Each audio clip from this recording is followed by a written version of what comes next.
एक दुकान से मुल्ला नसरुद्दीन ने अपने लिए 2 तथा अपने गधे के लिए 10 नान खरीद कर साथ में उसने भेड़ का लज्जतदार गोश्त भी लिया। एक दरी पर बैठकर मुल्ला नसरुद्दीन खाना खा रहा था। पास ही खड़ा उसका गधा भी नानों पर हाथ साफ करने में जुटा हुआ था। नसरुद्दीन ने उसी स्थान पर रात बिताने की सोच रखी थी। वह खुले में बैठा था तो वहीं उसके पास में कुछ व्यापारी और कुछ यात्री तंबू गाड़कर भीतर मौज उड़ा रहे थे। तभी नसरुद्दीन के कानों में कुछ तेज आवाजें पड़ी, जैसे कोई झगड़ा कर रहा हो। जिस दुकान से उसने नान और गोश्त खरीदा था वहीं से कुछ हलचल सी दिखाई दे रही थी। नसरुद्दीन अपनी उत्सुकता को दबा न सका और उसी ओर बढ़ चला। उसने देखा कि दुकान का मालिक एक गरीब से दिखने वाले आदमी से झगड़ रहा था। वह कह रहा था, तुम्हें पैसे तो देने ही होंगे। तुम जानबूझकर उस ओर लेटे थे जिस ओर मेरी दुकान से गोश्त की खुशबू उठकर जा रही थी। सारी शाम तुम बढ़िया खाने की खुशबू का आनंद लेते रहे। मैंने देखा भी था, तुम बार बार होठों पर जीभ फिराकर चटकारे ले रहे थे। मैं कोई दान खाता खोलकर नहीं बैठा। चलो चलो जल्दी से पैसे चुकाओ।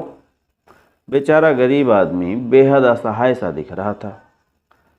शायद नसरुद्दीन की ही तरह उसके पास फालतू पैसे नहीं थे। लालची दुकानदार की बातें सुनकर नसरुद्दीन को बड़ा गुस्सा सा आने लगा था। तभी दुकानदार अचानक नसरुद्दीन की तरफ मुड़ता हुआ बोला, भाई साहब, आप भी एक शरीफ आदमी दिखाई देते हैं। आपने मुझसे नान और गोश्त लिए, उसके बदले में पैसे दिए, लेकिन इस मक्कार को देखो, मुफ्त में स्वाद लेना चाहता है। क्या इसे दाम नहीं चुकाना चाहिए? नसरुद्दीन उस आदमी से मुखातिब होता बोला, भाई, तुमने लजीज खाने की खुशबू का आनंद लिया है, तुम्हें कीमत चुकानी होगी। लाओ, जितने पैसे तुम्हारे पास हैं मुझे दे दो। सुनकर दुकानदार का चेहरा खिल उठा।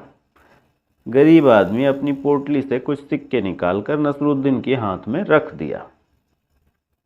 नसरुद्दीन ने उन सिक्कों को अपने दोनों हथेलियों के बीच रखा और दुकानदार से बोला, लाओ, अपना कान इधर लाओ और ध्यान से सुनो।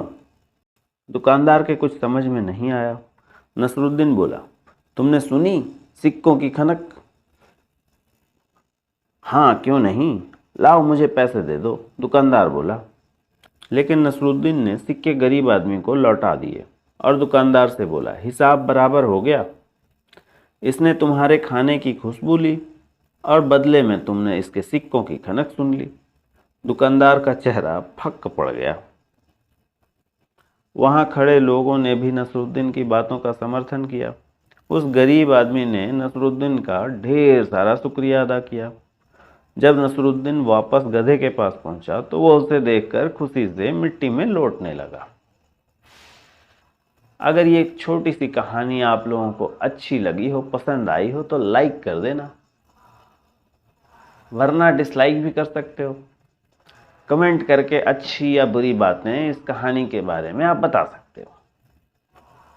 अगली कहानी आप कौन सा देखना चाहते हो या सुनना चाहते हो, वो भी कमेंट में बता सकते हो। अगर हमारे चैनल पे लगातार कहानियों का सिलसिला जारी और देखते रहना चाहते हैं तो चैनल को सब्सक्राइब कर दें। अगर सब्सक्राइब कर रखा है और पसंद नहीं आ रहा हो तो अनसब्सक्राइब भी कर सकते हो। बेल आइकन को भी दबा सकते हो, यह आपकी मर्जी है, नोटिफिकेशन आपको मिलती रहेगी। चलो, वीडियो आपने पूरा देख लिया, हर कहानी आपने पूरी सुन ली है, इसके लिए आपका तहे दिल से धन्यवाद।